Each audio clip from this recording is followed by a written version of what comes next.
The British quartermaster officer held the strange white garment up to the light in the supply depot outside London, his expression somewhere between bewilderment and professional disdain. The Canadian winter uniform looked nothing like proper military kit, more resembling something a farmer might cobble together from spare material than the product of serious military planning. The outer layer was made of lightweight cotton canvas, treated with a waxy substance that left an odd sheen, while the inner lining consisted of wool that seemed too thin to provide meaningful warmth. American observers who examined the equipment were equally unimpressed, comparing it unfavorably to their own heavy parkas and insulated boots. German intelligence officers who obtained samples through captured supply dumps filed reports dismissing the uniform as evidence of Canadian military inadequacy, proof that colonial forces lacked the industrial capacity and technical expertise to properly equip their soldiers for modern warfare. The winter of 1942 marked a critical juncture in the global conflict, as Allied planners contemplated operations in northern theaters where climate would prove as deadly as enemy action. Norway remained under German occupation, its strategic position threatening Allied shipping routes and providing bases for attacks on Arctic convoys supplying the Soviet Union. The possibility of operations in Finland or northern Russia required equipment that could sustain soldiers in conditions where temperatures plunged far below zero and daylight lasted only a few hours. Most Allied armies had developed winter gear based on traditional approaches, heavy layered clothing designed to trap body heat through sheer insulation mass. These systems worked adequately in moderate cold but became dangerous liabilities in extreme conditions where moisture management proved as critical as warmth retention. Canada entered the war with unique advantages in understanding winter warfare, a nation where substantial portions of the population lived in climates that could kill the unprepared within hours of exposure. The Canadian military establishment included officers and enlisted men who had grown up in regions where winter temperatures routinely reached -40 degrees and blizzards could strand entire communities for days. This experiential knowledge created an understanding of cold weather survival that transcended academic study, practical wisdom about how bodies responded to extreme cold and what equipment actually worked versus what merely looked impressive in temperate climates. Yet this expertise was initially dismissed by allies and enemies alike, the assumption being that proper military equipment required sophisticated industrial engineering rather than insights from woodsmen and trappers. The development of Canadian winter warfare equipment began not in military laboratories but through consultations with indigenous peoples, trappers, and northern settlers who had survived in Arctic conditions for generations. Military planners recognized that traditional military approaches to cold weather gear prioritized appearance and uniformity over functionality, resulting in equipment that looked martial but failed under actual field conditions.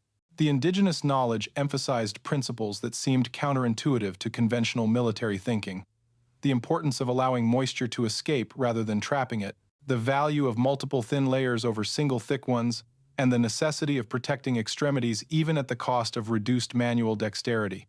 These principles were incorporated into designs that horrified traditional quartermasters but reflected genuine understanding of how humans survived in extreme cold. The question that would define the uniform's legacy emerged from this cultural and technical clash between conventional military wisdom and hard-earned survival knowledge. Could equipment that looked inadequate and violated established military standards actually outperform systems developed by major industrial powers with vastly greater resources? The answer would emerge not from laboratory testing or theoretical analysis, but from brutal field experience in conditions where failure meant death and success meant the difference between operational capability and catastrophic casualties from environmental exposure. The uniform that British and American officers dismissed as evidence of Canadian backwardness would prove revolutionary, but that recognition would come only after soldiers had tested it in the most unforgiving environments on Earth and lived to report results that challenged every assumption about winter warfare equipment. The initial field trials of Canadian winter equipment took place not in combat but in training exercises conducted in northern Canada, where conditions approximated those soldiers might face in northern European operations. Units deployed to regions where winter temperatures remained below -30 degrees for weeks at a time, testing equipment under circumstances that revealed flaws no laboratory analysis could detect. Conventional Allied winter gear performed poorly in these trials, soldiers reporting that heavy parkas became soaked with sweat during physical exertion, and then froze solid during periods of inactivity, creating shells of ice that actually conducted heat away from the body. American observers who participated in joint exercises found their troops suffering frostbite casualties even during training, while Canadian units wearing their unconventional equipment maintained operational effectiveness in identical conditions. The key innovation in Canadian winter uniform design lay in understanding moisture management as the critical factor in cold weather survival. The human body produces substantial moisture through perspiration, even in extreme cold, particularly during the physical exertion that combat operations demand. Traditional heavy insulation trapped this moisture against the skin, where it reduced the insulating properties of clothing and created dangerous cooling once activity ceased. The Canadian system used multiple thin layers that allowed moisture to wick away from the body, while still providing adequate insulation, with an outer shell that resisted wind and precipitation, but remained breathable enough to prevent moisture buildup. This approach required educating soldiers about layering and adjustment, treating uniform management as an active skill rather than simply wearing whatever was issued. The white camouflage aspect of Canadian winter uniforms served dual purposes that became apparent only through field use. The lightweight cotton outer layer could be easily dyed white for snow camouflage, providing concealment in winter terrain, where conventional uniforms stood out like targets against snow backgrounds. But the real genius lay in the disposability of this outer layer.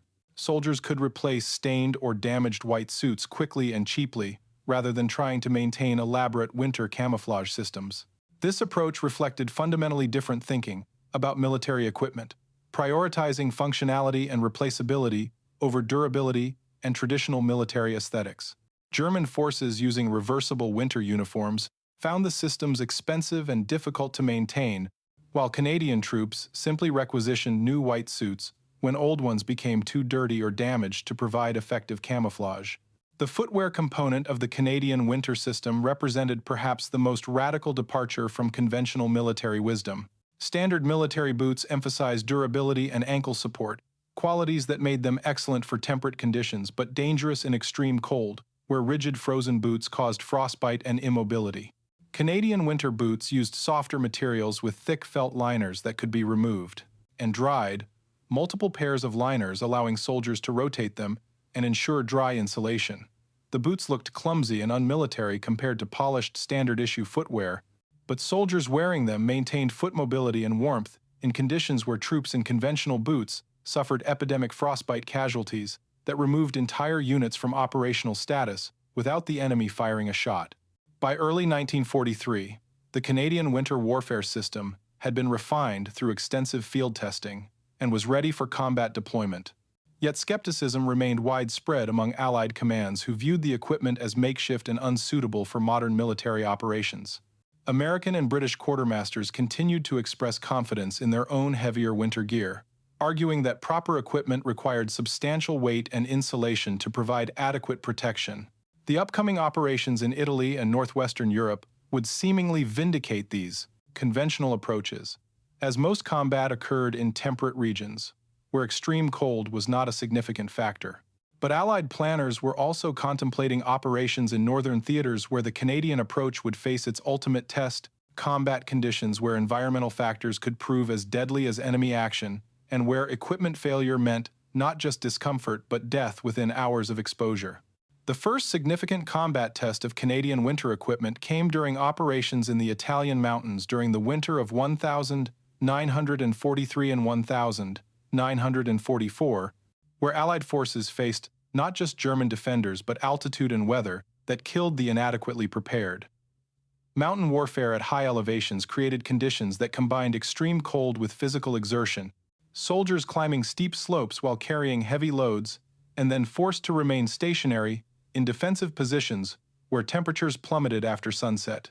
American and British units equipped with standard winter gear reported alarming frostbite casualty rates. Entire platoons rendered combat ineffective by cold injuries that hospitalized men for weeks or permanently damaged their extremities.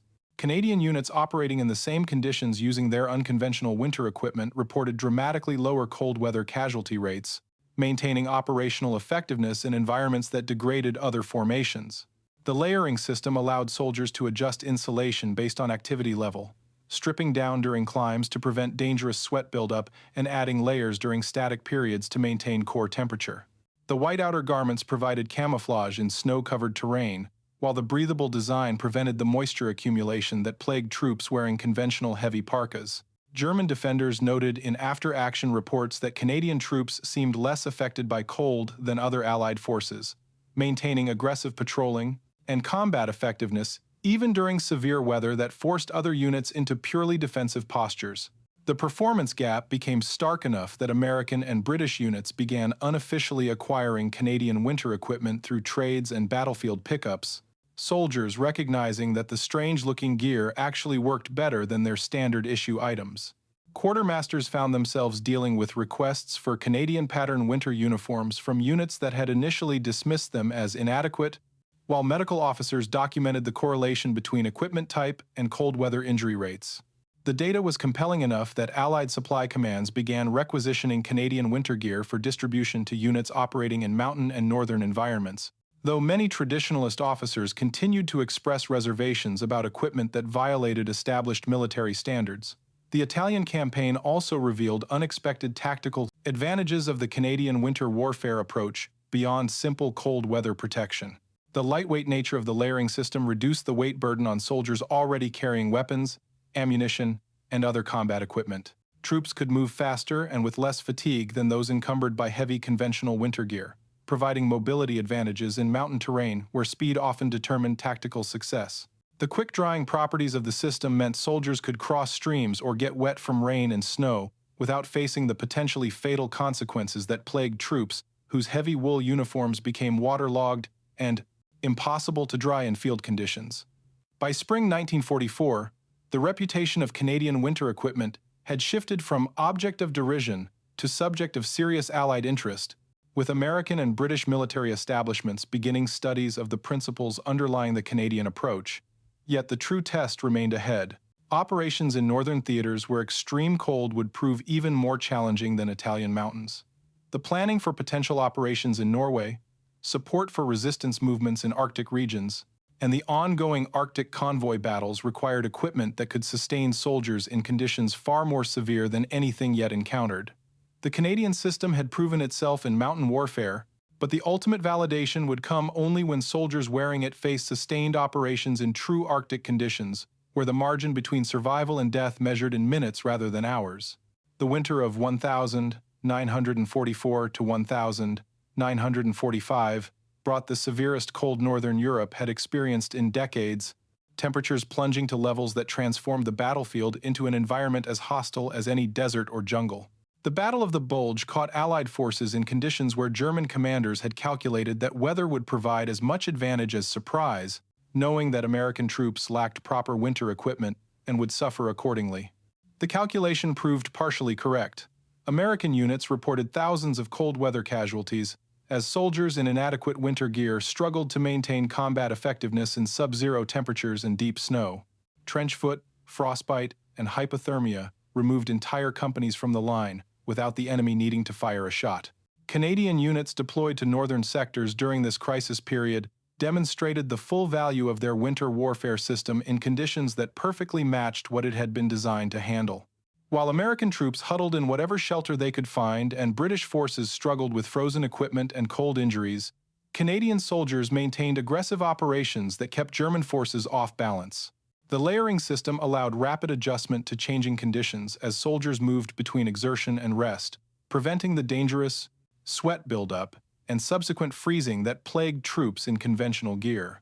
The white outer garments provided excellent camouflage in snow-covered terrain, Canadian patrols appearing seemingly from nowhere to raid German positions and disappear back into the winter landscape.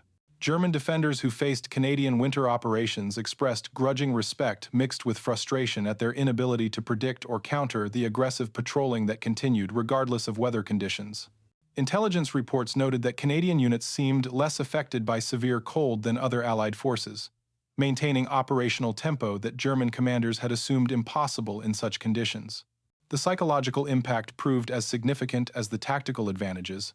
German soldiers in static defensive positions, suffering from cold and reduced morale, while facing an enemy that seemed immune to the environmental factors that made their own lives miserable, Some German units began requesting transfers away from sectors facing Canadian forces, preferring to face American or British troops whose winter operations were more predictable and less aggressive. The liberation of the Netherlands in early 1945 provided another extreme test of winter warfare equipment as Canadian forces advanced through flooded lowlands in conditions that combined cold with water in deadly combination. The fighting occurred in terrain where soldiers spent days wading through freezing water and mud that could kill through hypothermia as effectively as enemy fire. Conventional winter gear became waterlogged and useless, heavy wool uniforms absorbing water and losing all insulating properties while taking days to dry in the damp, cold conditions. Canadian equipment, with its quick-drying synthetic materials and layering approach, proved far more effective. Soldiers able to maintain body temperature even when wet and dry their gear during brief periods of rest. The Kapellsche Veer operation exemplified the extreme conditions Canadian winter equipment was designed to handle. An assault across a major river in February, cold where soldiers had to wade through chest-deep freezing water under fire and then continue fighting on the far bank.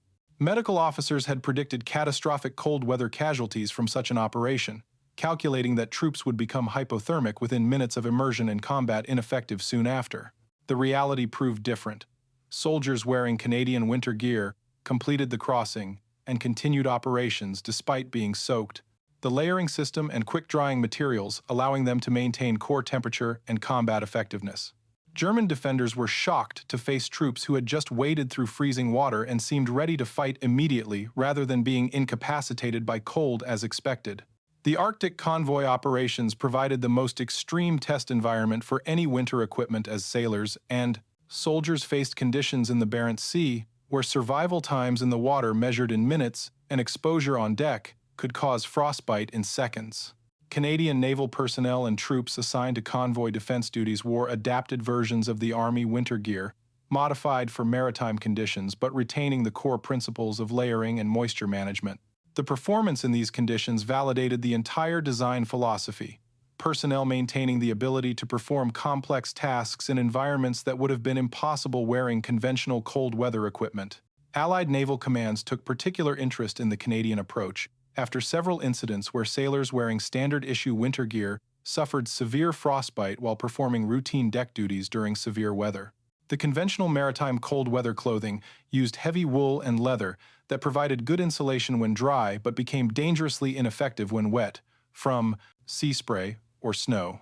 Canadian maritime winter gear used waterproof outer layers over wool and synthetic insulation that maintained effectiveness even when damp, allowing sailors to work on deck in conditions that would have incapacitated those wearing traditional equipment. The Royal Navy began adopting elements of the Canadian design for their own Arctic operations, a remarkable reversal for an institution that had centuries of maritime tradition and typically viewed colonial innovations with skepticism. The intelligence value of Canadian winter warfare capabilities extended beyond simple equipment superiority to encompass tactical doctrine that reshaped Allied thinking about cold weather operations. German planning had assumed that severe winter weather would force Allied operations into defensive postures, allowing German forces to consolidate positions and prepare for spring offensives. The continued aggressive Canadian operations throughout the worst winter weather disrupted these calculations, forcing German commanders to maintain defensive vigilance and readiness even during periods when they had expected respite from Allied pressure. This sustained operational tempo contributed to the general exhaustion of German forces and their inability to properly prepare for the spring campaigns that would end the war. Soviet military observers who encountered Canadian forces during liaison missions took particular interest in the winter warfare equipment and doctrine, recognizing approaches that differed significantly from their own solutions to cold weather operations.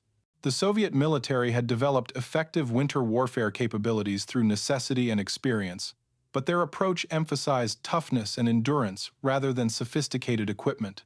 The Canadian system offered a middle path between Soviet Spartan approaches and American reliance on heavy equipment, suggesting that proper design could reduce the physical toll of winter operations without requiring either superhuman endurance or massive logistics overhead. Some elements of Canadian winter warfare thinking influenced post-war Soviet Arctic military doctrine, though this cross-pollination remained largely unacknowledged during the Cold War period.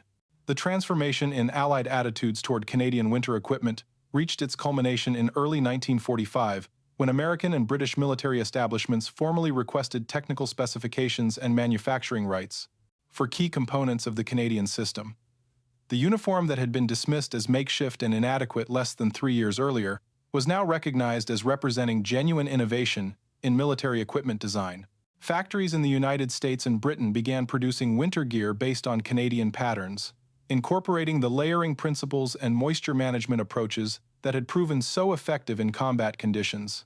The recognition came too late to affect the outcome of the perdition, European War, but it validated an approach to equipment design that would influence military thinking about environmental protection for decades to come. The final months of the European War demonstrated the full maturity of Canadian winter warfare capabilities as operations continued through early spring in conditions that remained challenging despite moderating temperatures.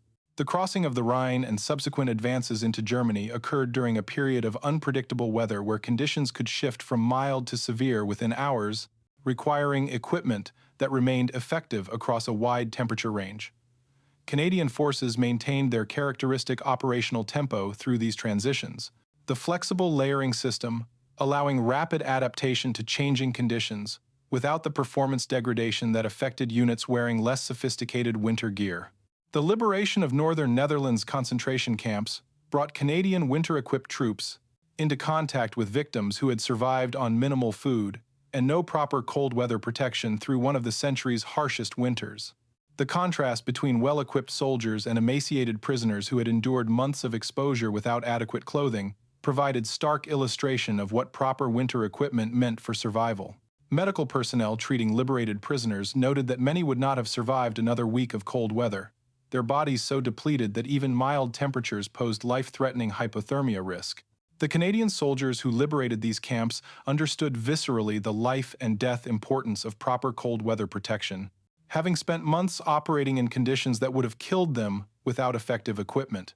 The German surrender in May 1945 ended combat operations but did not immediately end the need for effective winter equipment as occupation duties in northern Germany and Norway continued through the following winter.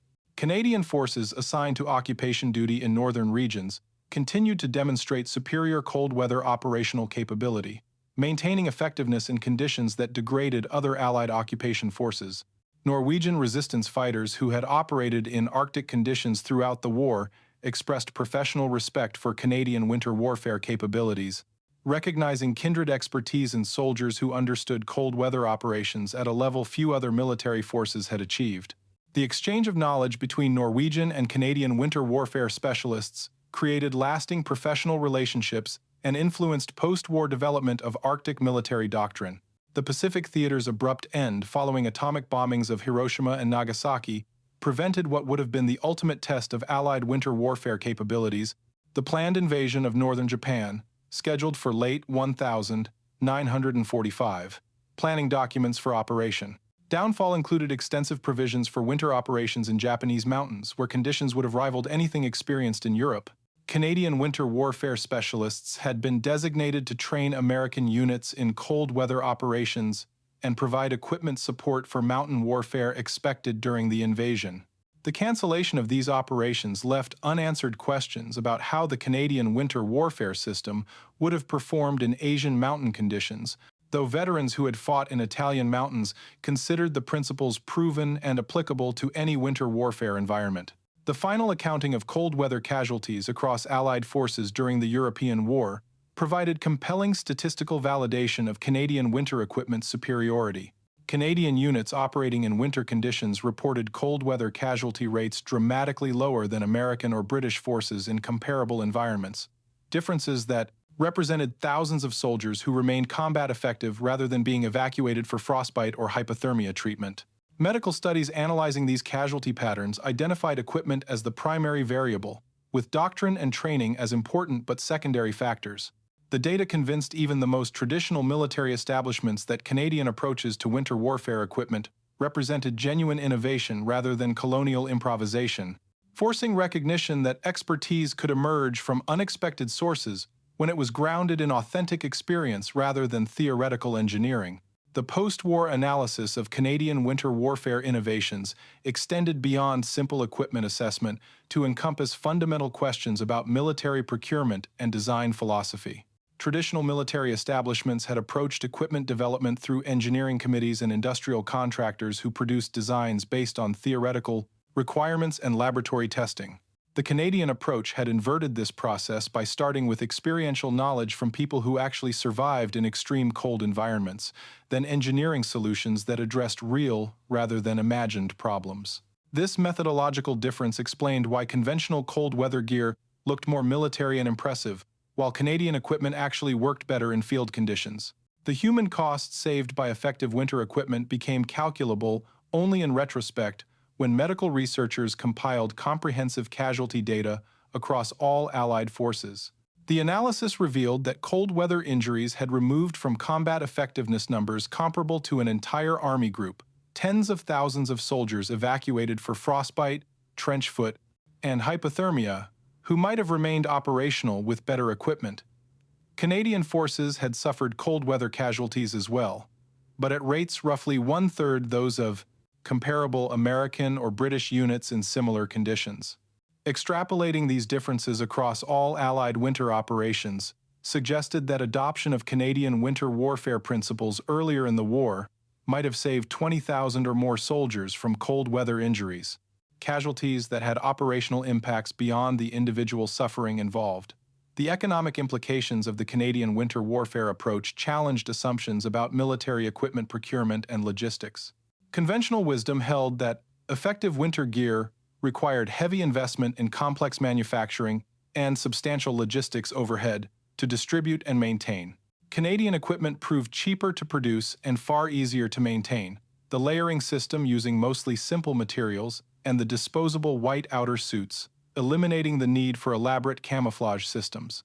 American military economists calculating cost per soldier protected found Canadian winter gear substantially less expensive than their own systems while providing superior performance, a combination that forced uncomfortable questions about why more expensive approaches had been pursued when better alternatives existed. The institutional resistance to Canadian innovations revealed uncomfortable truths about how military establishments evaluated equipment and adopted new approaches. Despite clear evidence of superior performance, traditional quartermasters had continued to express reservations about Canadian winter gear based largely on its unconventional appearance and departure from established military standards.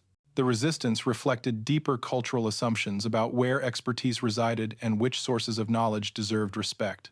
Military establishments in major industrial powers assumed their own engineering capabilities were necessarily superior to anything colonial forces could develop, a prejudice that persisted even when field data contradicted it. The eventual acceptance of Canadian approaches came only after overwhelming evidence made resistance impossible, suggesting that similar innovations might have been delayed or dismissed in other areas where evidence accumulated more slowly. The legacy questions extended to asking what other opportunities for innovation had been missed, because military establishments dismissed unconventional approaches based on their origins rather than their effectiveness. The Canadian winter warfare system succeeded because desperate need forced consideration of ideas that would normally have been rejected as unmilitary or insufficiently sophisticated. How many other potential innovations had been lost because they came from wrong sources or violated established doctrines?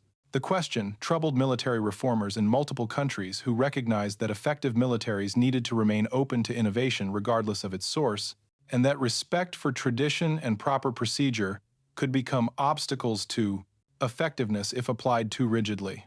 The Cold War transformation of Arctic regions from peripheral theaters to strategic front lines gave Canadian winter warfare expertise unexpected post-war relevance as both superpowers recognized the military importance of polar regions. The development of intercontinental ballistic missiles and strategic bombers created scenarios where Arctic territories became potential battlegrounds, requiring military forces capable of sustained operations in extreme cold. Canadian winter warfare specialists found themselves in demand as trainers and consultants, their experiential knowledge suddenly recognized as strategically valuable rather than merely niche colonial expertise. American military establishments undertook comprehensive reviews of their own winter warfare capabilities in light of Korean War experiences where inadequate cold weather equipment had contributed to significant casualties during winter campaigns. The parallels to World War II were striking. American troops suffering from cold weather injuries at rates far higher than necessary because equipment procurement had prioritized traditional approaches over proven innovations. The Korean experience finally forced wholesale adoption of principles Canadian military specialists had been advocating since 1945, transforming American cold weather equipment along lines that incorporated layering, moisture management, and functionality over appearance. The scientific study of cold weather physiology and equipment performance emerged as a distinct field, partly through analysis of Canadian winter warfare experiences during World War II. Researchers recognized that Canadian success had been based on accurate understanding of how human bodies responded to extreme cold and what equipment characteristics actually mattered for survival and effectiveness. This knowledge base became the foundation for systematic research that informed civilian outdoor equipment as well as military applications. The recognition of Indigenous knowledge contributions to Canadian winter warfare capabilities remained incomplete and problematic, reflecting broader patterns of cultural appropriation and inadequate acknowledgement.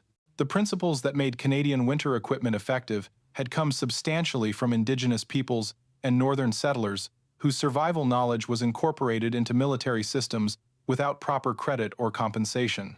The individual experiences of soldiers who wore Canadian winter equipment and survived conditions that might otherwise have killed them provide human context to technical discussions of equipment performance. Veterans recalled specific moments when proper gear made the difference between maintaining combat effectiveness and becoming a casualty. Instances where dry feet meant being able to continue a patrol, or where proper layering prevented hypothermia during an unexpected temperature drop. These memories carried weight beyond tactical implications, representing times when good equipment had literally saved lives. The letters soldiers sent home during winter campaigns reflected their awareness of equipment quality and its implications for survival. Canadian troops wrote with confidence about their winter gear, expressing pity for American or British soldiers they encountered who lacked equivalent protection. The psychological impact of knowing they had effective equipment extended beyond physical comfort to encompass morale and confidence. Soldiers who trusted their gear to keep them alive in extreme cold could focus on combat missions rather than basic survival. The post-war careers of Canadian military personnel who had specialized in winter warfare reflected the expertise they had developed and its continued relevance in Cold War contexts. Many remained in military service as trainers and doctrine developers, their experiential knowledge valued as both NATO and Canadian forces prepared for potential Arctic operations. Others found civilian careers in outdoor equipment design, mountaineering, and Arctic research where their understanding of cold weather survival proved applicable. The equipment itself had afterlives beyond military service, as surplus Canadian winter gear found its way into civilian outdoor recreation and polar exploration. Mountaineers and Arctic researchers recognized the quality and effectiveness of military winter equipment and acquired it through surplus channels, using gear designed for combat in some of the century's most demanding civilian expeditions. The transformation of Canadian winter equipment from object of derision to recognized innovation stands as testament to how easily expertise can be dismissed when it comes from unexpected sources. The British quartermaster who had held that strange white garment with disdain in 1942 could not have imagined that within 3 years his own service would be requesting manufacturing specifications for the same equipment he had dismissed. German intelligence officers who cited the uniform as evidence of Canadian military inadequacy learned through bitter experience that effectiveness required different approaches than those that looked impressive. The human dimension encompasses thousands of soldiers who survived extreme cold because someone had been willing to set aside conventional military wisdom and learn from trappers and indigenous peoples who knew how humans actually survived winter conditions. Each soldier who completed a patrol without frostbite, who waded through freezing water and continued fighting, represented a validation of the principles underlying Canadian winter warfare equipment. The legacy of Canadian winter warfare innovations persists in modern military equipment that incorporates principles first proven in World War II combat. The layering approaches, moisture management priorities, and emphasis on functionality over appearance that characterized Canadian winter gear have become standard across military establishments worldwide. Soldiers operating in Afghanistan mountains or conducting Arctic exercises wear equipment that reflects design philosophy validated 80 years ago. The final reckoning must acknowledge both the lives saved by effective equipment and the knowledge sources that made that effectiveness possible. The Canadian winter warfare system worked because it was grounded in authentic understanding rather than engineering assumptions. The story of how failed colonial equipment became the Allies' secret Arctic armor is ultimately about the costs of prejudice and the rewards of intellectual humility, lessons that transcend their specific historical context, to offer insights for how organizations identify and adopt innovations in any domain where effectiveness matters more than tradition.